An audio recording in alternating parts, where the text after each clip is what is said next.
Miss S, would you Na, like to, or would you please explain kung anong nararamdaman mo ngayon na 19th anniversary na ng iyong baby, ng iyong likha na Encantadia? parang kailan lang, nag-uusap kami nila Noel, si Regine, at sinasabi namin, uy, 10th year anniversary na ng Encantadia. Bale, 10 years na tayo, isang dekada na tayo.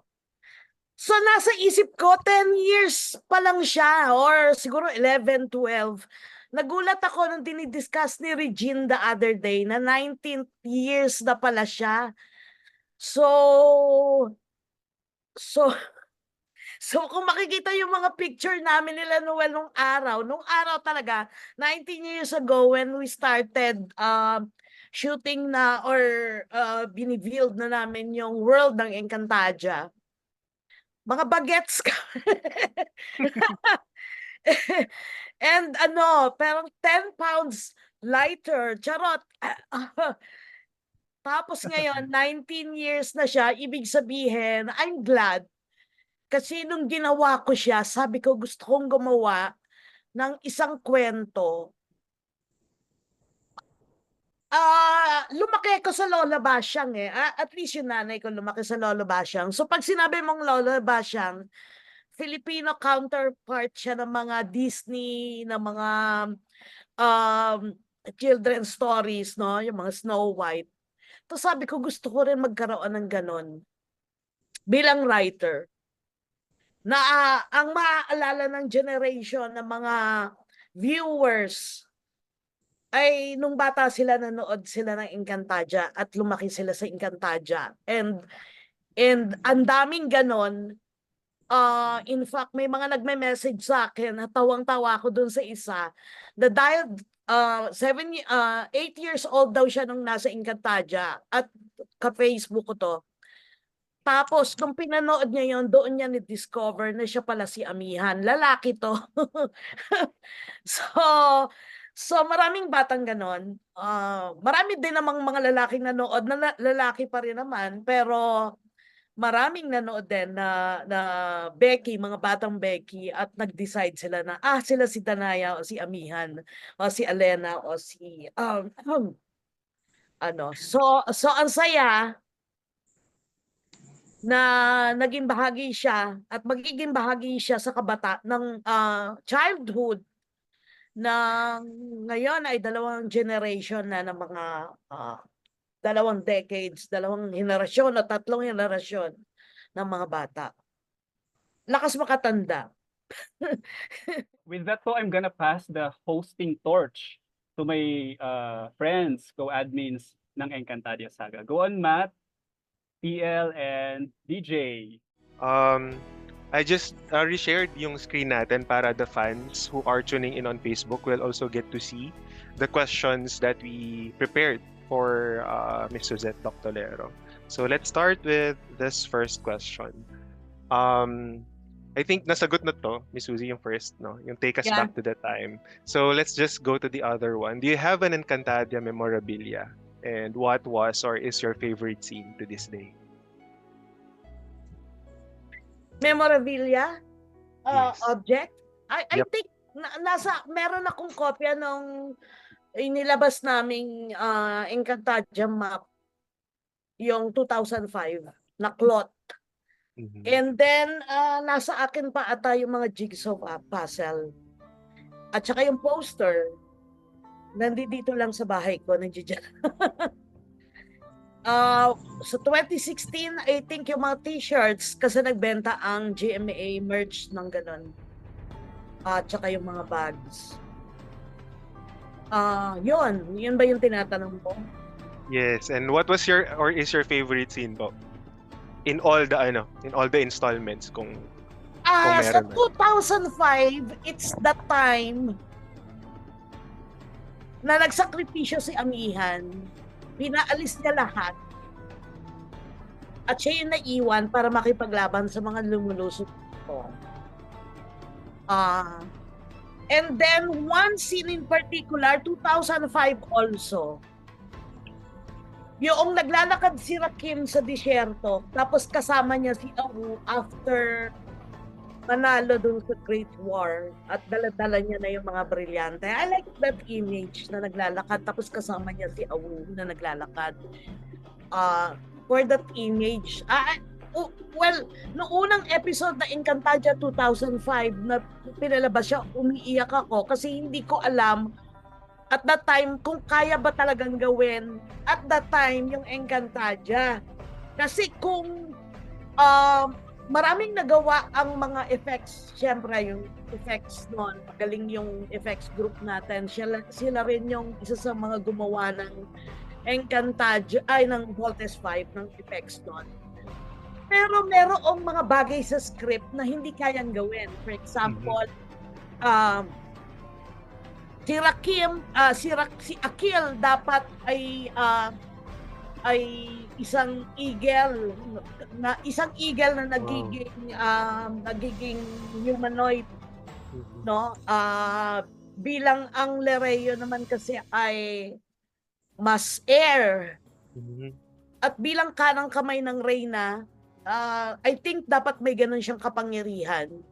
So unang ginawa ko siya na humanoid tapos nagiging eagle siya na pinapalipad para mag-surveillance, ganyan. Kaya lang hindi pa kayang gawin at that time kasi mahirap gawin yung pakpak ng mga eagle lalo na pag ini-effects na noong araw. I don't know now kung kaya. Ngayon kaya na pero noon hindi pa. Maraming adjustment noon na hindi nagawa pero okay pa rin yung lumabas para sa akin noong 2005. Ayan, nawala na sa akin kung ano yung tinatanong. and then gustong-gusto ko yung sacrifice ni Amihan. I like that particular scene kasi nakakaiyak siya. Dahil ako bilang writer at saka bilang nanonood din, mahal ko na si Amihan. Lalo na nagsimula si Amihan na galing siya sa mundo ng tao na hindi niya alam yung ways ng mga diwata at pagpasok niya doon. Siya pa yung naging tagabagmana ng Inang Reyna. And then ang kanyang pamumuno ay series ng mga pagsubok, lalo na at flawed yung character niya, no? Medyo may pagka-weak siya. Pero yung moment na yon, I think yun yung kanyang shining moment na pinakita niya talaga kung ano siya as a leader, na hindi niya isasakripisyo ang buhay ng marami at bilang leader siya ang magsasakripisyo. So, nakakaiyak yung scene na yun, lalo na nung namatay siya. At sunod-sunod yung pagtaga sa kanya. Yeah, I like that scene. Yun. Thank you, Miss Suzy. Grabe, ang daming ang daming takeaways. First question pa lang. If I can comment lang, yung Akil, actually Akil is siguro secondary favorite character ko growing up, no? Kasi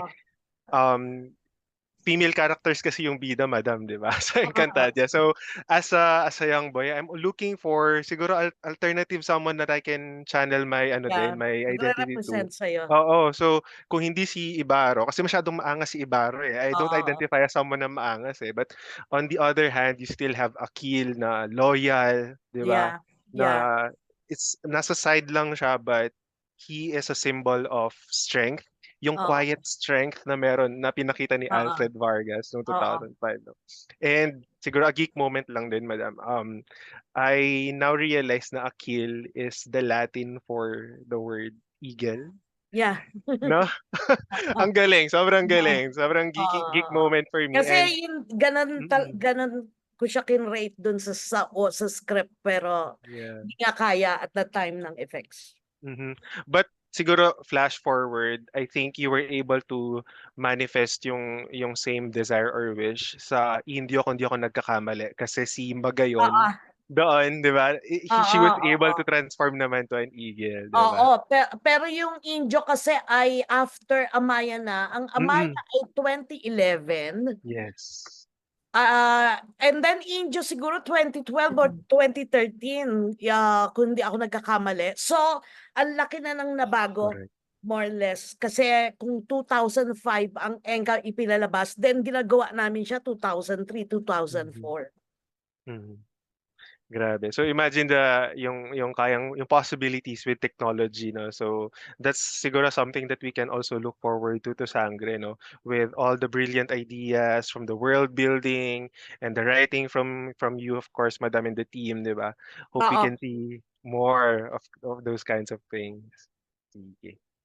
Okay, so let's go to the next question. I'll hand it over now to TL to take us to the next question. Hi, Miss Susie. So, Ay, yung next question po is kung yung storytelling is not limited siguro in terms of yung formulas or yung mga tropes or yung maybe filters na Yeah. ginagawa sa mismong mga teleserye. Meron ba kayong idea or idea para or story or arc or twist na sa Enka na hindi nyo pa na tetel or hindi nyo pa na ikukwento? Kung ano yung napanood niya noong 2005, yun yung ideal for me. Except for yung mga ilang mga hindi pa kayang gawin ng effects at that time, di ba?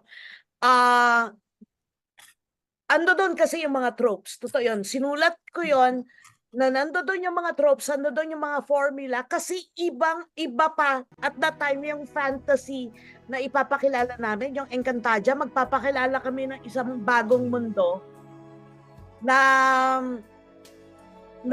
wala sa mundo ng tao. Yung Mulawin kasi nandoon siya sa mundo ng tao nandoon lang siya sa bundok. Ito, ibang-iba, wala siya sa mundo ng tao, iba siyang realm. So ang hirap pagtatanggalin ang lahat ng mga tropes na to na kinakapitan ng audience. At ginawa ko ito dahil sa success ng Encantadia, naisip ko, ano kaya kung tanggalin ko itong mga pagpapatawa, tanggalin ko yung love story, tanggalin ko yung ganito, tanggalin ko yung ganito. Ginawa ko siya sa Eteria, sa totoo lang. Dahil ang Eteria ay political, no? Except ang problema doon sa Eteria, doon sa original, wala doon talaga ang mga sangre. Kaya lang natatakot ang marami doon sa team na pag wala doon ang sangre, baka hindi siya panoorin. Kasi supposed to be doon sa Eteria, ang bida talaga doon yung mga heran. Kumbaga sila yung mga sinaunang tao Parang mas matanda sila doon sa mga mas matanda sila sa mga sangre. Sila yung mga unang mga astig na babae doon sa land, doon sa mundo ng Eteria. Kaya lang because kailangan dalin doon ang sangre para sa fans, no, para mas sigurong mag-rate. Kaya nag-tweak kami ng kwento, naglagay ng back to the past, no, na nag-time travel yung 4. 5 pala kasama si Ibarro. Papunta dun sa world ng mga Eteria. Pero ang original concept nun, wala sila, no. Talagang entirely different, ibang kwento yung Eteria. Kwento to ng sinaunang world ng yung unang kingdom ng Encantadia, which is Eteria, na pinakamakapangyarihan at that time at isa pa lang, no mga panahong tribe pa lang ang iba pang mga lugar. Yun, walang formula sana yon because napaka-political nga nung pagkakagawa niya at may pagka-dark. Yun siya. Pero with Encantadia, not so much kasi parang tama yung timpla niya para manood yung buong family doon sa show. Doon lang sa Eteria talaga. That's why I like Eteria kasi may mga taong gusto siya, may mga taong ayaw siya. Pero sa akin, gusto ko siya kasi yun yung time na sinubok kong tanggalin yung mga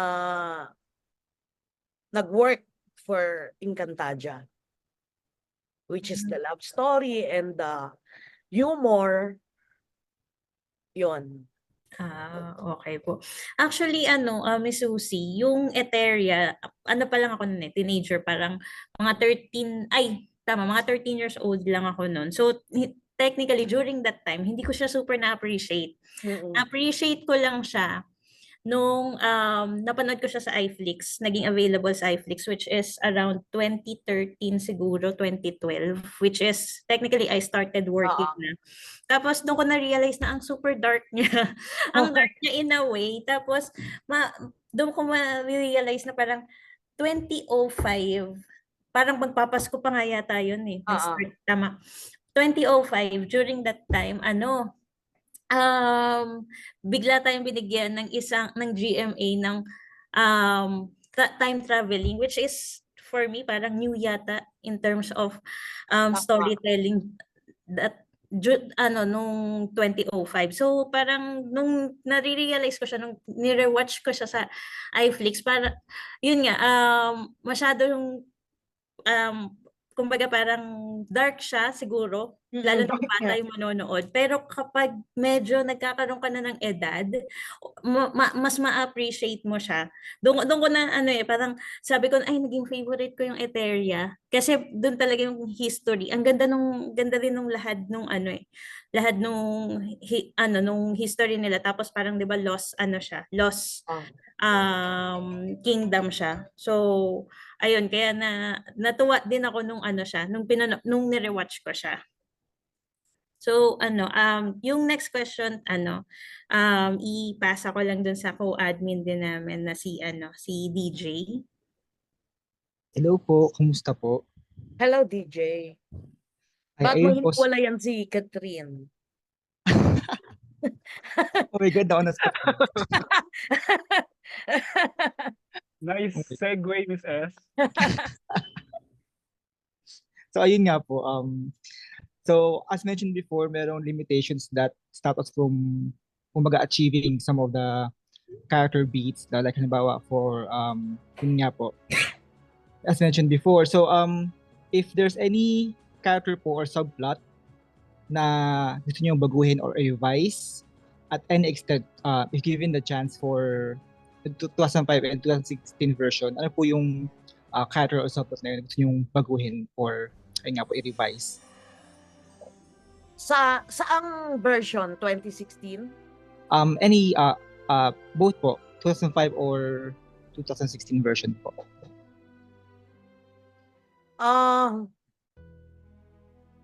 If just given the chance, madam.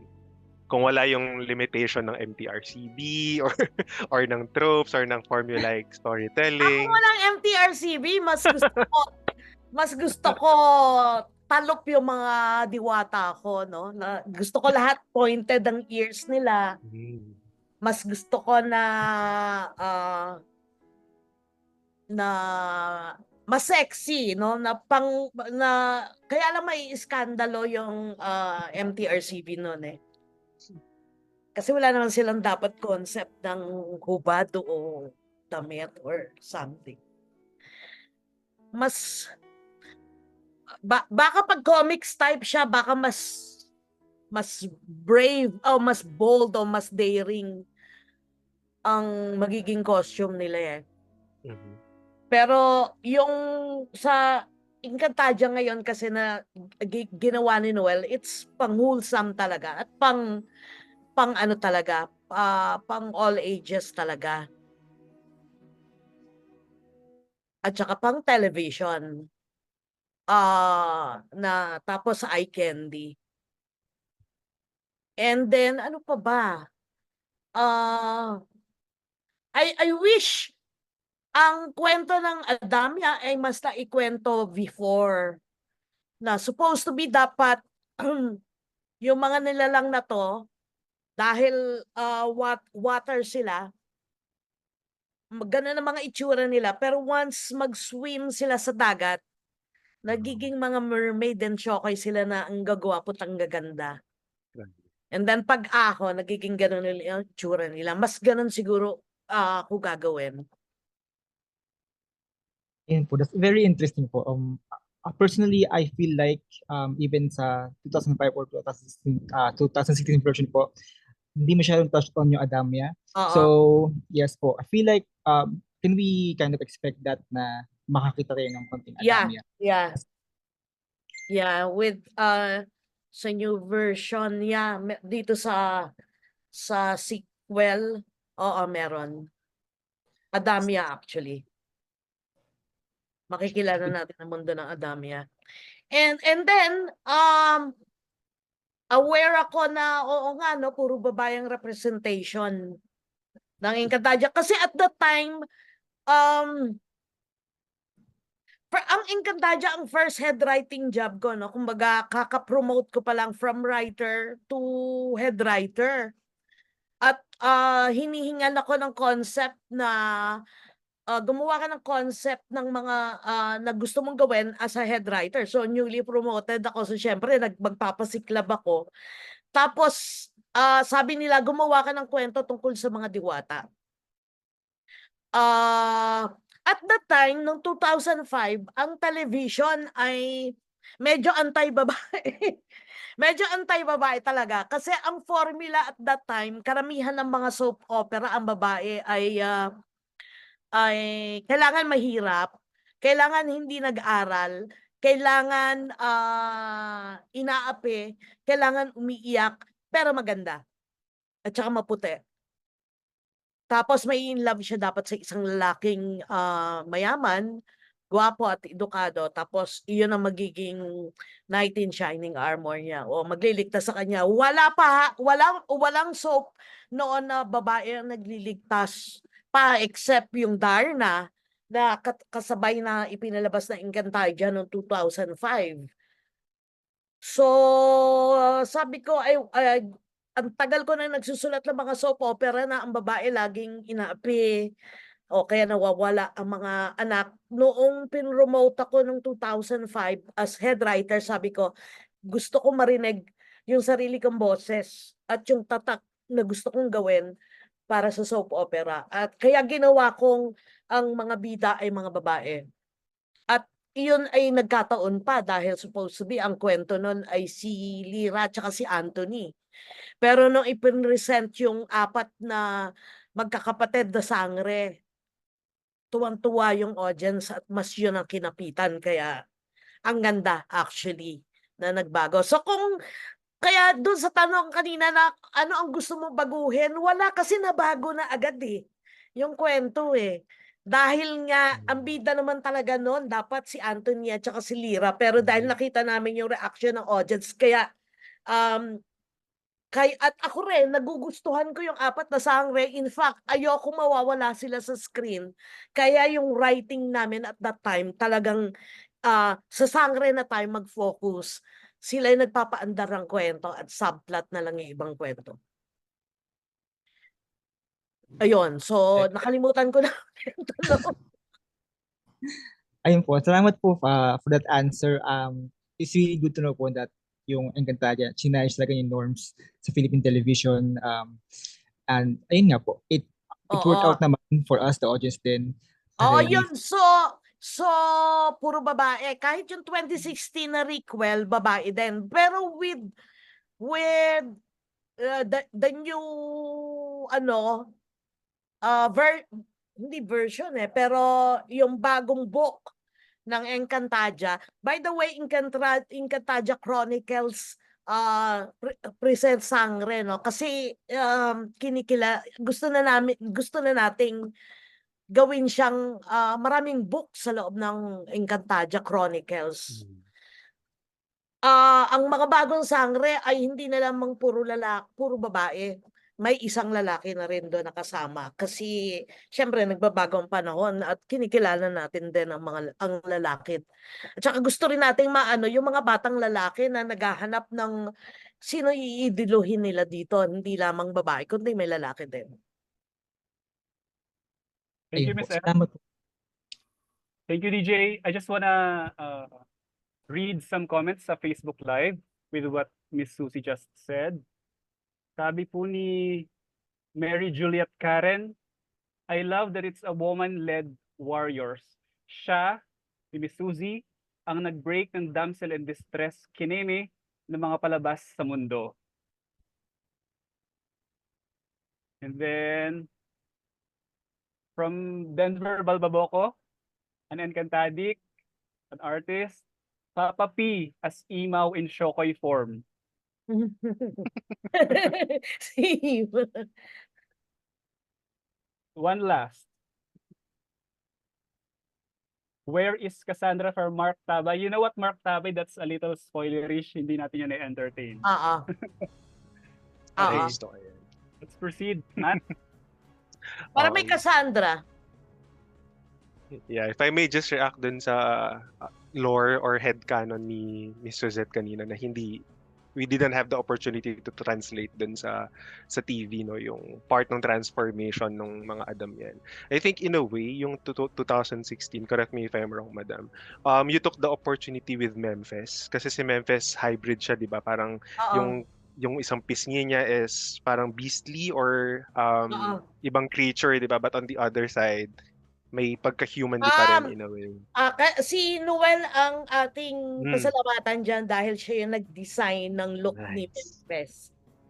Okay, let's move on to the next question. So ito very personal, madam. I'm sharing my screen pala ulit. You named your son Habagat after an iconic and popular character din in Telefantasia. But is there a specific moment where he indirectly or directly influenced you or your writing of Encantadia or any of your previous works? Pinanganak siya ng 2007 eh. Mhm. So, that's 2 years after Encantadia, no? Yeah, may isa sa mga karakter doon sa Encantadia. Plus, bumabagyo kasi nung ipinanganak siya. So matindi yung bagyong yon. Kaya Habagat ang pinangalan. Na-influence, hindi with Encantadia, although gusto niya yung Encantadia, pero hindi kasi siya nanonood ng mga Tagalog. Isnabero siya, nilalait-lait niya yung mga effects ng mga Tagalog shows, ng mga Filipino shows. Diba? Pero with Encantadia, pinanood niya in 2016 kasi hindi pa siya buhay noong 2005. Pinanood niya 2016 kasi crush niya yung Apat na Sangre. Kaya nagpasama siya doon sa MediaCon para makilala niya yung apat na napapanood niya sa teaser. Na-influence ba? Yes, may ginawa akong soap dahil sa kanya, yung My Husband's Lover, no? Hindi ba din ang anak ko? My Husband's Lover noong 2014. So, 2007 pinanganak ang anak ko. So ilang taon lang siya noon. Meron akong kaibigan na writer din, si RJ Nuevas, na magaling ding writer. Naninong niya at lagi nagpupunta ng bahay. So minsan tinanong ako ng anak ko kung ang kanyang ninong ba ay babae o lalaki. So, sabi ko, ano siya, lalaki siya who loves men. Tapos nagulat siya, na-shock siya. So, doon niya palang nalaman na meron palang LGBT. Kaya isinulat ko yung My Husband's Lover because of him. Nice. Oo. Grabe. Sobrang fated in a way na that very small or short moment translated to the creation of another groundbreaking TV series in the form of My Husband's Lover. Oo, Diba? yan. Okay. Last question kay TL. Siguro yung last question na lang is, since we've been, kumbaga parang as of now, we had 2 generations of fans, and then may upcoming generation tayong possibly na maging fans. Ano yung parang isang lesson, Miss Susie, na parang gusto mong ipahatid for the new fans? Actually, kahit hindi lang yung new fans, kahit yung mga yung mga past, yung 2005 tsaka yung 2016 na fans, na syempre ako personally manonood pa rin ako for this new Sangre. So ano yung parang lesson na pwede naming makuha for this new Encantadia Chronicles Sangre? Ano ang lesson? Oh. Hindi tayo umalis dun sa values lagi. It's pagmamahal sa kingdom o pagmamahal sa country yun eh. Yung Encantadia, yun yung values niya talaga eh. Na ano man ang mangyari, ano mang pagsubok, ano mang banta ang dumating, lalaban at magkakaisa para sa bayan or para sa country o para sa kingdom. Yun lagi yung values na binibigay ng Encantadia sa mga bata. Bukod pa sa sanayin ng sarili, 'di ba? Para maging karapat-dapat for your kingdom or for your race or for your country. Ganun siya. Yun siya eh. Doon siya kinreate eh. Also, dito sa 2016, ang isinulat ko ba 4 weeks ba? O 2 weeks? 2 weeks ata. Oo, tama. Sinet ko yung kwento, and then tinransfer ko ang pagiging head writer sa isang magaling ding writer, si Onay Sales, na nandito. Kasi ako ang tumatayong creative consultant ng show, no? So, hindi na lamang script ang inaasikaso ko, kundi pati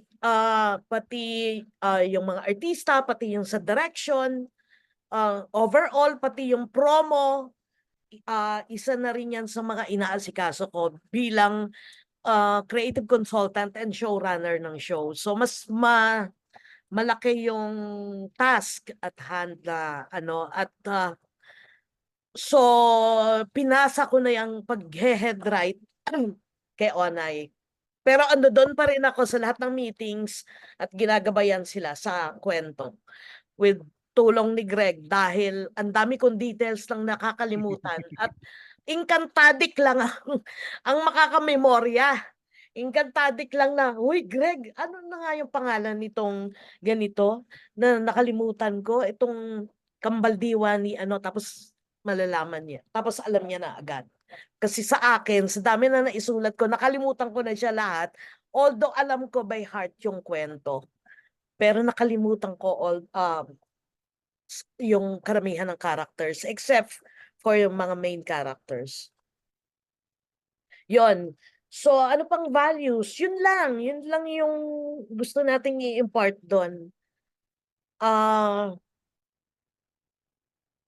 Love para sa family, para sa race, sa lahi mo, tsaka sa bayan mo, sa country, sa kingdom.